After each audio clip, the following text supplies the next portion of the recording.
Freelance Pakistan team की जानिब से आलमी गाँव के वासियों को बिलखसूस graphic designers, web interactive designer, UI UX designer और मोशन ग्राफिक डिज़ाइनर्स को वेलकम, खुश आमदीद और अस्सलाम वालेकुम।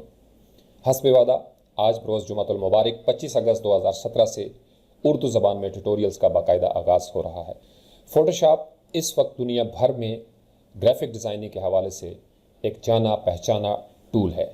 एक दौर था आर्टिस्ट किसी दरिया के किनारे पर, किसी पहाड़ की चोटी पर या किसी नीम रोशन कमरे में अपना कैनवस सजाए रंग बखेरा करते थे, लेकिन अब जदीद दौर में एक ऐसा ज़माना जिसमें टेलीग्राम को एसएमएस ने और आपके ख़त को ईमेल ने और आपकी जो बैठक हुआ करती थी, चौपाल था, आपके जो दायरे हुआ करते थे, उसको फेसबुक के स्टेटस अपडेट ने और ट्विटर की 140 लफ्ज़ों की ट्वीट ने और गूगल प्लस ने बदल के रख दिया है।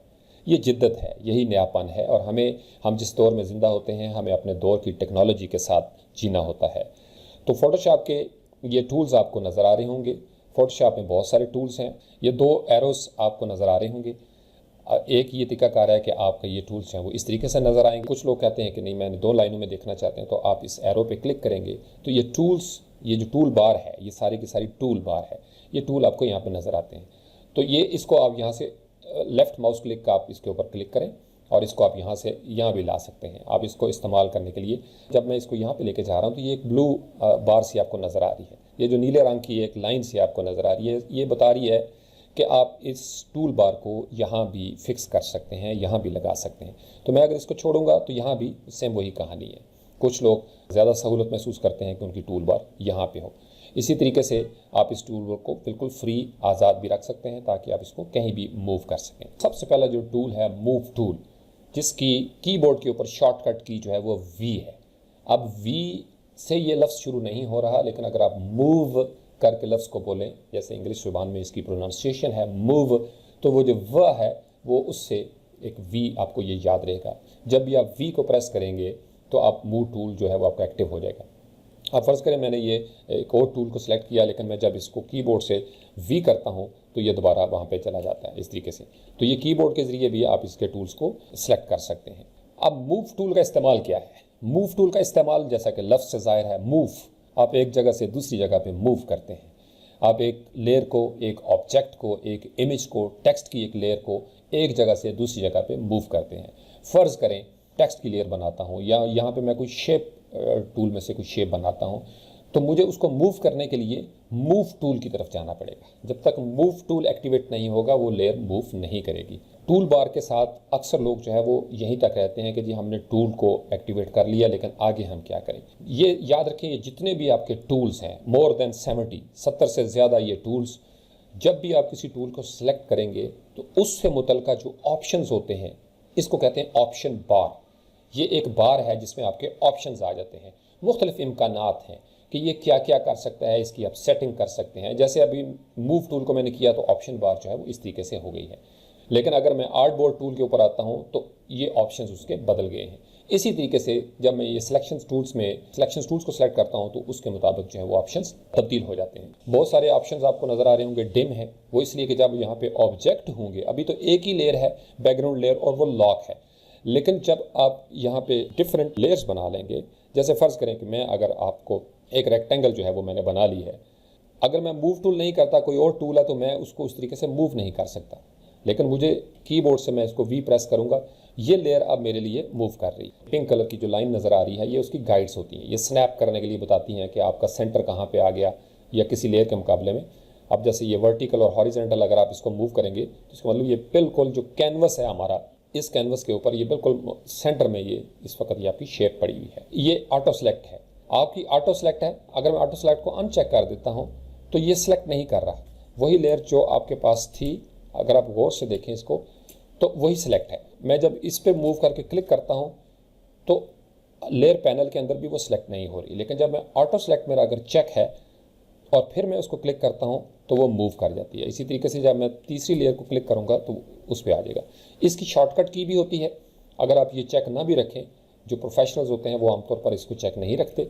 आर्जी तौर पर कीबोर्ड से जब मैं कंट्रोल को प्रेस करता हूँ तो यहाँ पे आप गौर से देखें, जब मैं कंट्रोल की प्रेस करता हूँ तो ये ऑटो सेलेक्ट जो है वो करना शुरू कर देती है। अब मैं अगर किसी लेयर को क्लिक करना चाहता हूँ कंट्रोल के बगैर क्लिक नहीं हो रहा, लेकिन कंट्रोल प्रेस करके मैंने आर्जी तौर पर ऑटो सेलेक्ट को एक्टिवेट कर लिया। अब जब मैं क्लिक करूंगा तो वो लेयर पैनल में भी आप देख रहे हैं सिलेक्ट हो गई है। उसके बाद जो नेक्स्ट ऑप्शन है वो है आपका कि आप ग्रुप को करना चाहते हैं या लेयर को करना चाहते हैं सिलेक्ट। ठीक है जी, मूव करना है आपने, तो आमतौर पर एक ग्रुप के अंदर 6-7 लेयर्स बनी हुई होती हैं, तो जब हम मूव करना चाहते हैं ग्रुप को, लेकिन एक लेयर जो है वो साथ मूव करना शुरू कर देती है। तो यहाँ पे गौर से देखा करें कि अगर आपने ग्रुप को मूव करना है तो फिर आप यहाँ से ग्रुप को सिलेक्ट कर लें। अगर आपके फ़र्ज़ करें लेयर पैनल्स पे बहुत सारे आपने ग्रुप्स बनाए हुए हैं, ग्रुप बनाने के लिए आप फ़र्ज़ करें इन 2 लेयर्स को आपने सेलेक्ट कर लिया, शिफ्ट की प्रेस करके एक को पहले आपने क्लिक किया, शिफ्ट की प्रेस करके रखें और उसके बाद दूसरे को क्लिक किया। यहाँ पे ये नीचे बार के ऊपर आप देख रहे हैं ये ग्रुप का है, या कंट्रोल जी आप प्रेस करेंगे तो इससे भी नया ग्रुप बन जाता है। अब ये एक मेरा ग्रुप बन गया है। फ़र्ज़ करें कि मैंने यहाँ से इसको लेयर को किया था और ऑटो सेलेक्ट मेरा ऑफ है, कंट्रोल प्रेस करके जब मैं इसको करूँगा तो अब ये देखिए ये सिर्फ एक लेयर को उसने किया ये, लेकिन अगर मैं इसको मूव करना चाहता हूँ तो ये एक लेयर मूव हो रही है। लेकिन जब मैं इसको ग्रुप को सिलेक्ट कर दूंगा तो फिर मुझे मेरा पूरे का पूरा जो ग्रुप है वो सिलेक्ट होगा। अब यहाँ पे देख रहे हैं ये ग्रुप हाईलाइट हो गया कि आपका पूरे का पूरा ग्रुप जो है वो मूव करना शुरू कर देता है। तो एक इसमें ये ऑप्शन समझना है। अच्छा, उसके बाद जो ही आपने ये तीनों को सिलेक्ट किया तो ये आपकी जो अलाइनमेंट के ऑप्शंस हैं ये डिफरेंट ऑप्शंस आपके पास खुल गए। मैं फ़र्ज़ करो इसको करना चाहता हूँ कि ये टॉप पे चले जाएँ, अलाइन टॉप एजेस। तो ये जो टॉप एज है बिल्कुल जो यहाँ पे आ रहा है वो इसने अलाइन कर दिया। ठीक है जी, अगर फ़र्ज़ करें मैं इसको सेंटर अलाइन करना चाहता हूँ तो सेंटर अलाइन हो जाएंगे। अगर मैं इसको बॉटम में ये करना चाहता हूँ, चूँकि मैंने इसको सिलेक्ट किया हुआ है, लेकिन जब मैं इसको भी साथ सिलेक्ट कर लेता हूँ तो फिर मुझे इस डॉक्यूमेंट के साथ जो है वो, अब ये क्यों नहीं हो रहा, चूँकि यहाँ पे मेरा लॉक है। फ़र्ज़ करें मैंने इसको अनलॉक कर दिया तो वो दोबारा से आप देखेंगे एक्टिवेट हो गए। लेकिन अगर मैं इसको दोबारा लॉक कर देता हूँ ताकि ये लेयर जो है वो मेरी मूव ना करे एक्सीडेंटली, तो मुझे ज़रा could not use the move tool because the layer is locked. ये लेयर आपकी लॉक है। तो अब इन 2 को करता हूँ, एक्टिवेट हो गया है। अब मैं इसको राइट अलाइन करना चाहता हूँ तो ये दोनों एक दूसरे के ऊपर आ गई हैं। ठीक है जी, अब मैं इसको भी सिलेक्ट कर लेता हूँ और मैं कहता हूँ कि भाई सेंटर अलाइन चाहिए, तो ये सारी की सारी एक दूसरे के ऊपर आ गई। अगर मैं कहता हूँ इसको लेफ्ट अलाइन कर दूँ तो ये लेफ्ट के साथ अलाइन हो जाएगा। अब मैं कहता हूँ टॉप बार में, तो ये जो टॉप बार थी बिल्कुल वो अगर आप देखें तो वो टॉप बार उसने सिलेक्ट कर लिया हुआ। अच्छा, इस तरीके से एक ये शो ट्रांसफॉर्म कंट्रोल जो है ये आपको नज़र आ रहा होगा। इसको अगर आप अनचेक कर देंगे तो ये आपकी जो लेयर है ये इसके जो कॉर्नर्स के ऊपर अगर आप गौर से देखें तो कंट्रोल नहीं रहा। अगर आपने इस मूव करना है, छोटा बड़ा करना है, शो ट्रांसफॉर्म कंट्रोल्स हैं वो आपको एक्टिवेट करने पड़ेंगे। अब फिर आप इसको मूव कर सकते हैं, आप इसको कोई रोटेट करना चाहते हैं या आपको इसको छोटा बड़ा करना चाहते हैं, तो इस तरीके से भी ये ट्रांसफॉर्म आप बदल रहे हैं, आप इसकी हालत को बदलना चाहते हैं। ठीक है, आप इसको स्क्वीज़ करना चाहते हैं, आप इसको बड़ा बनाना चाहते हैं, तो इस तरीके से ये शो ट्रांसफॉर्म कंट्रोल जो है ये आपके काम आएंगे। अगर आप इसके बिल्कुल राइट साइड पे जाएं, कॉर्नर पे या इवन लेफ्ट साइड पे आप जाएं, तो ये आपको एक कर्व सी बनी हुई नज़र आती है। इसका मतलब ये है कि आप इससे इस चीज़ को मूव भी कर सकते हैं। तो ये शो ट्रांसफॉर्म कंट्रोल है।